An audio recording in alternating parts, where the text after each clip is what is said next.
बिस्मिल्लाहिर्रहमानिर्रहीम, अस्सलाम वालेकुम। मैं हूं दिशान अहमद सिद्दीकी। आप देख रहे हैं सबसे पहले पाकिस्तान। बरतानिया से पाकिस्तान के अंदरूनी मामलात में मदाखलत की अपील और मुंह की खाना पड़ गई। इसके अलावा बात करूंगा अली अमीन गंडापुर के 2 मोबाइल फ़ोन हो गए चोरी। ये क्या मामला है, इस पर भी बात करूंगा। क्योंकि आज मेरी तबीयत सही नहीं है, तो मैंने कहा शॉर्ट ब्लॉग करूंगा, आपको जो है आपसे राब्ता भी रहे, आपको खबर भी दूं। तो मैंने कहा छोटा सा एक ब्लॉग करके आपको जो है आज की अहम खबरें दे दूं। अब ये बरतानिया से किसने की है मदद की अपील? आपको पता है जुल्फ़ी बुखारी जो बरतानिया में बैठे हुए हैं, जिनकी गोल्ड स्मिथ ख़ानदान से और इमरान खान साहब की जो अहलिया जमाइमा, उनसे अच्छे ताल्लुकात हैं, और डोनाल्ड ट्रंप के दामाद से भी इनकी दोस्ती है। इसके अलावा इसराइल से भी इनके अच्छे ताल्लुकात हैं। अब इन्होंने जो है एक जो एमपी हैं बरतानिया के किंग जॉनसन को इन्होंने अपील की, और किंग जॉनसन से इन्होंने बताया कि आप एक ख़त लिखें, आप अपनी ही पार्लियामेंट को, बरतानिया की, और उनसे कहें कि पाकिस्तान में 26वीं आईनी तरमीम जो की गई है उस पर मदाखलत करें। पाकिस्तान में जो है इंसानी हकूक़ की खिलाफवर्जी हो रही है, पाकिस्तान तहरीक इंसाफ के खिलाफ इंतकामी कार्रवाइयाँ की जा रही हैं, और पाकिस्तान तहरीक इंसाफ पर जुल्म और जबर के पहाड़ तोड़े जा रहे हैं।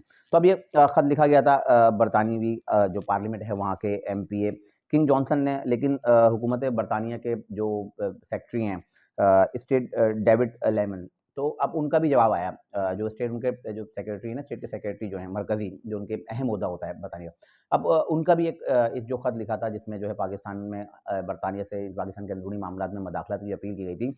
तो अब डेविड लेमन का जो एक जवाब आया, उन्होंने कहा कि पाकिस्तान के मामलात में हम मदाखलत नहीं कर सकते, और पाकिस्तान में जो 26वीं आईनी तरमीम है उसके कानूनी तकाज़े पूरे किए गए हैं। पाकिस्तान का ये है अंदरूनी मामला, इसमें मदाखलत नहीं कर सकते, और पाकिस्तान से हमारे अच्छे ताल्लुकात थे, हैं और कायम रहेंगे।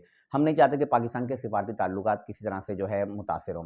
अब ये जुल्फ़ी बुखारी को एक और जगह मुँह की खानी पड़ गई, और उन्होंने 2 टूक कह दिया जो हुकूमत बरतानिया के सेक्रेटरी हैं, सेक्रेटरी स्टेट हैं। तो अब पाकिस्तान तहरीक इंसाफ के लोगों को देखें आपके किस तरह से जो है वो बैरून मुल्क से मदाखलत की अपील करते हैं। अब आप सब छोड़ें, पाकिस्तान तहरीक इंसाफ के लोग कहते थे कि इमरान खान साहब का क्या बयानिया था कि अमरीकी गुलामी से निजात, कि इमरान खान साहब का पहला बयानिया क्या था जब ये जलसा किया था, साइफ़र लहराया था उन्होंने, और साइफ़र में उन्होंने कहा था कि अमरीकी साजिश, रजीम चेंज की उन्होंने बात की थी। आप रजीम चेंज अमेरिका के खिलाफ आपने सारी बातें की, और अब आप अमेरिका की गोद में बैठ के उनसे जो है आप मदद की अपीलें कर रहे हैं।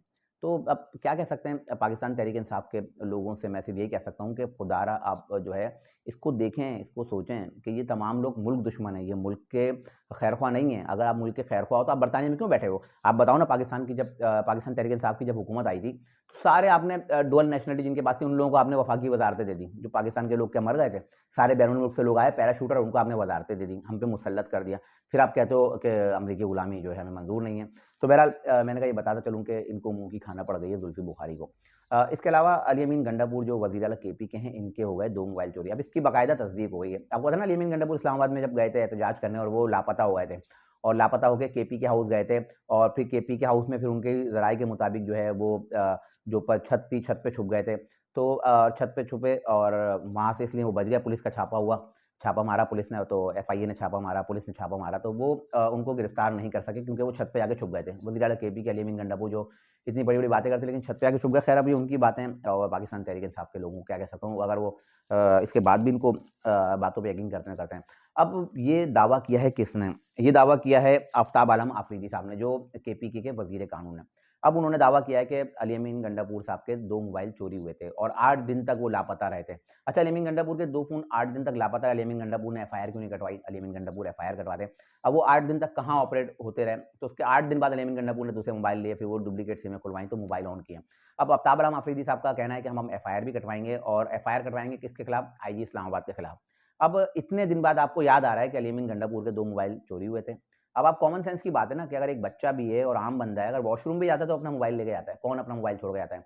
अब आफ्ताब आलम आफरीदी साहब ने कहा कि ये ऊपर जब छापा पड़ा पुलिस का, रेंजर्स का, तो ये केपी के हाउस की छत पे चले गए थे, और वहाँ जो चौकियाँ बनी ना उसमें छुप गए थे, और इनके मोबाइल फ़ोन बेडरूम में रखे रह गए थे। तो बेडरूम से दोनों मोबाइल फ़ोन गायब हुए हैं। अब जो डेटा लेना था जिसने, तो वो डेटा ले लिया गया है। अब ये छुपे थे या इन्होंने खुद दिए, क्योंकि इनकी तो सारी बातें समझ से बाहर आती है ना। इन्होंने कहा कि मैं इस्लामाबाद से निकला, 12 डिस्ट्रिक्ट क्रॉस करके डायरेक्ट केपी की असेंबली से नमूदार हुआ। तो मतलब ना समझ में आने वाली बात है। तो अब असल बात ये है कि अली अमीन गंडापुर ने वो खुद प्रोवाइड किए होंगे फ़ोन मोहसिन नकवी साहब को, जो वफाकी वज़ीर दाखिला ना, या रियासत को दिए होंगे कि भाई ये लो। और अब खदशा है, क्योंकि अभी 24 नवंबर एहतजाज की कॉल है ना, क्योंकि मैंने बताया था कि बहुत से लोग गिरफ्तार भी होंगे, बहुत से लोग गायब भी होंगे, नाकाम भी होगा। क्योंकि पाकिस्तान तहरीक इंसाफ के जनरल सेक्रेटरी सलेमान अकरम राजा, उनका भी एक वीडियो बयान आ गया है कि मुझे गिरफ्तार किया जा सकता है आज रात, तो लिहाजा मैं जो है रपोश हो रहा हूँ, मैं गायब हो रहा हूँ। यानी कि वो पहला तो एक रपोशी हो गई, उन्होंने एतराफ़ कर लिया कि मैं गायब हो रहा हूँ, मैं 24 नवंबर के बाद मंजर-ए-आम पे आऊँगा और मुझे गिरफ्तार कर लिया जाएगा। यानी एक-एक करके ये लोग सारे गायब होते रहेंगे और फिर देखिएगा किस तरह से बेचारी पिटेगी आम आवाम, जो बेचारी सिर्फ केपी की से आएगी और तो कहीं से किसी को आना ही नहीं है, तो केपी की आवाम जो है पिटेगी। तो अली अमीन गंडापुर का जो मोबाइल फ़ोन है ना, वो है इदारों के पास, मतलब उनका मोबाइल उनके पास था और इनका सारा डेटा ले लिया गया। अब इनकी वॉइस मैसेजेस, इनकी चैट और इनकी ज़ूम कॉल और इनका सारा डेटा जो ये सारे कुछ कर रहे थे, जो अहकामात दे रहे थे, सारा कुछ चला गया। अब 24 नवंबर इंतहाई अहम तारीख है और मैं अभी फिर बता रहा हूँ कि 24 नवंबर का जो पाकिस्तान तहरीक इंसाफ का जो एहतजाज है, मुझे नहीं लगता कि वो किसी तरह से कामयाब हो पाएगा। ये थी आज की चंद इंतहाई अहम खबरें जिसके बारे में हाज़िर हुआ था। इंशाल्लाह मज़ीद खबरों नए तजदीद के साथ फिर हाज़िर होऊँगा। तब तक के लिए अल्लाह हाफ़िज़।